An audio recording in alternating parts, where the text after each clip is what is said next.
What up, everybody? Welcome back once again to my channel. If you're new here, please hit that like and subscribe button. Your boy is officially back with a brand new video, and as you can see here at the top of the screen, per Variety, Joker fully adduced to lose $150 million to $200 million in theatrical run after bombing at box office.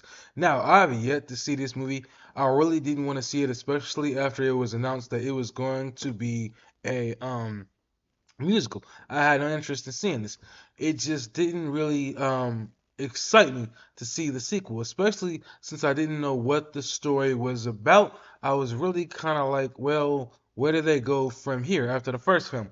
And I really felt like the first film should have been a one and done thing. So when they announced that they're going to do a Joker 2, I was like, well, where is it going to go? There's no Batman. I believe Bruce Wayne was a kid in this movie.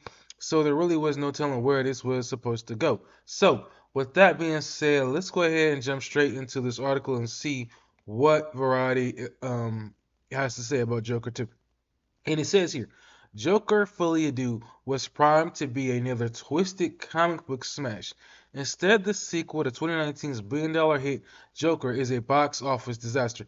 Now, I understand that the no excuse me, Warner Brothers Warner Brothers wanted to cash in and felt like maybe they could make this into a trilogy or whatever they wanted to do, and obviously things ain't working out that way.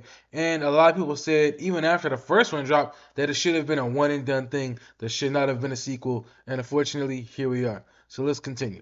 So far, the offbeat, a musical about Batman's notorious foe, has grossed 51.5 million domestically and $165 million globally after 2 weeks of release. By comparison, the first Joker had generated 96.2 million domestically and 248 million, point 4 million globally after 3 days of release. That's insane. The sequel won't earn anywhere near that much by the end of its theatrical run, with ticket sales projected to stall at a lifetime gross of $65 million domestically and 210 million dollars to $215 million globally when Fully Ado leaves the big screen. Continuing on, that's huge. That's a huge problem because Joker 2 cost $200 million to produce, and this is another problem I'm having with a lot of these theaters, man. They are putting way too much money into these movies. You know what I mean? Like they gotta scale back on the budget. Warner Brothers is already having a bunch of issues being in debt, and this is just adding to it. So they gotta scale back on these budgets. So continuing on, it says that's a huge problem because Joker 2 cost $200 million to produce and roughly $100 million to market and distribute. At this rate, the film won't get anywhere close to the $450 million needed to break even in its theatrical run. Ticket sales are split between studios and theater owners. Sources at Warner Bros. Say the movie will break even at $375 million after critics and audiences flat out rejected the big budget tentpole, which received a 33% Rotten Tomatoes, and that thing dropped faster than a sinking ship average on Rotten Tomatoes, and a rare D grade on Cinema Score. It's shaping up to be one of the year's biggest catastrophes. I think I've seen a lot of people talking about saying something like, "This is probably the worst." I guess you can't really call it a superhero movie, but worst superhero movie. Like just money wise, it is doing that bad. So continuing on. Um, it's now poised to lose 150 million to 200 million in its theatrical run, according to the estimates of insiders, as well as three rival executives with knowledge of similar productions. One source speculates the film will end up losing its backers just north of 200 million, while others believe the damage may be closer to 125 million dollars. Damn.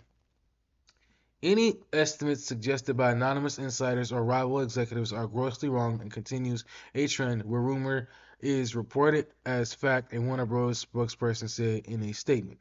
The film continues to play in theatrical release, included with this week's opening in China, and will continue to earn revenue throughout its home viewing and anically run. I have no idea what anically means.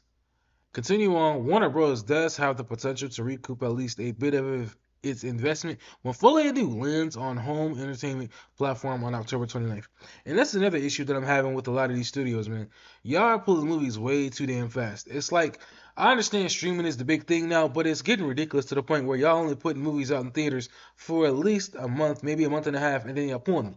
If I can find an article, I believe there was one that I read back in 2020 where he was talking about how studios and movie theaters had came to some type of agreement where they were going to shorten the window of how long movies were going to be in theaters. I think it used to be a 90-minute window, and now it's 60 minutes, all because of the pandemic and all these streaming services that these not studios, well, yeah, studios own that they want to put their movie on.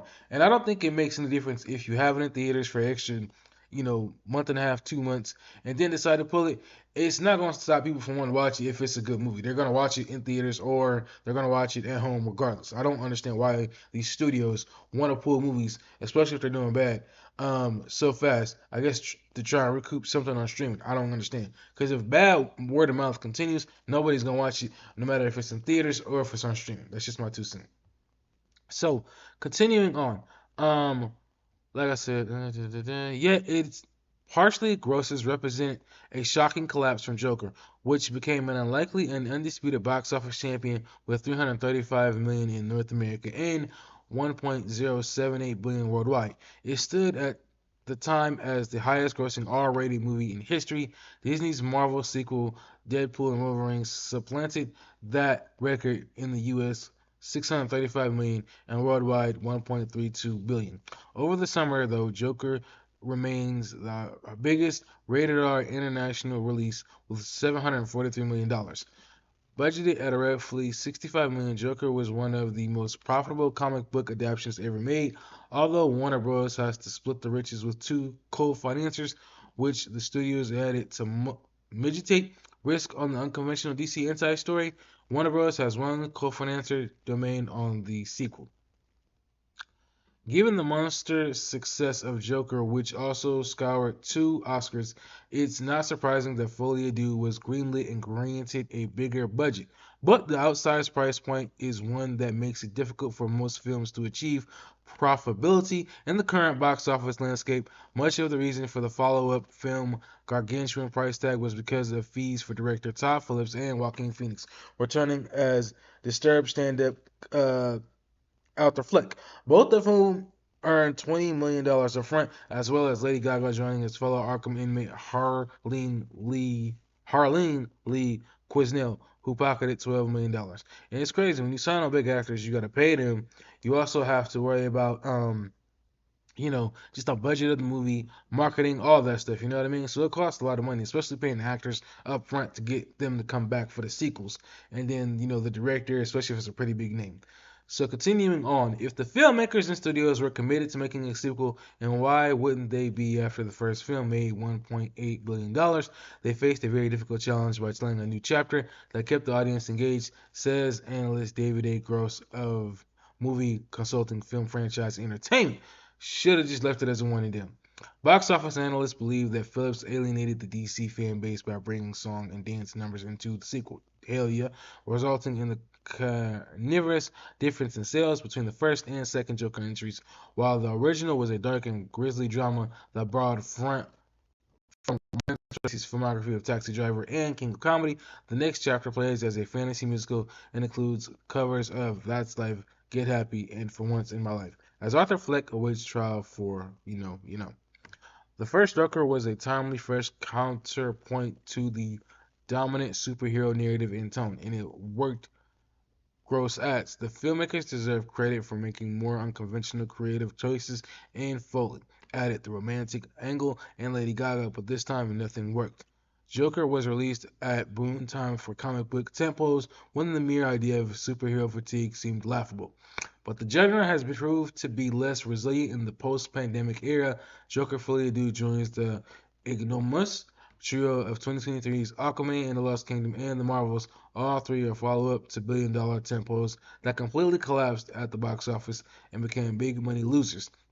The sequel to 28's Aquaman tapped out with 439 million globally, while the sequel to 29's Captain Marvel ended its run with just 206 million globally. Now, I didn't see the second movie of Aquaman. I did see the first one, liked it. I didn't get a chance to watch what was it? I didn't get a chance. Actually, yeah, I did get a chance to watch the second Marvels movie, and I ain't gotta say it wasn't that good.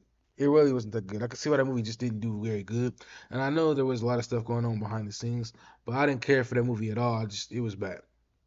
So continuing on, Marvel ended its run with just 206 million globally.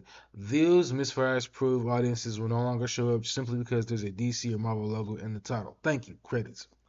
Superheroes used to be able to guarantee some level of opening weekend grosses, but there's no floor anymore, says one rival studio executive on the condition of anomaly. Tolerance for films that are just okay doesn't cut it anymore. Whew, this was a long article. And I agree 100%, man. You can't just throw out big names out there. You got to have a story that makes sense. You got to have a movie that's going to grab people and not let them go until the very end. And what these studios have been doing lately has just not been working out, and fans have just not been happy. And this is called into question of superhero fatigue and whether people want to go line up to see these movies anymore. This leads into Superman next year. Are people going to be excited to see it? Because we've had a lot of stinkers with the DCEU, and of course, this is going to be a completely different universe with a completely different thing going into 2025.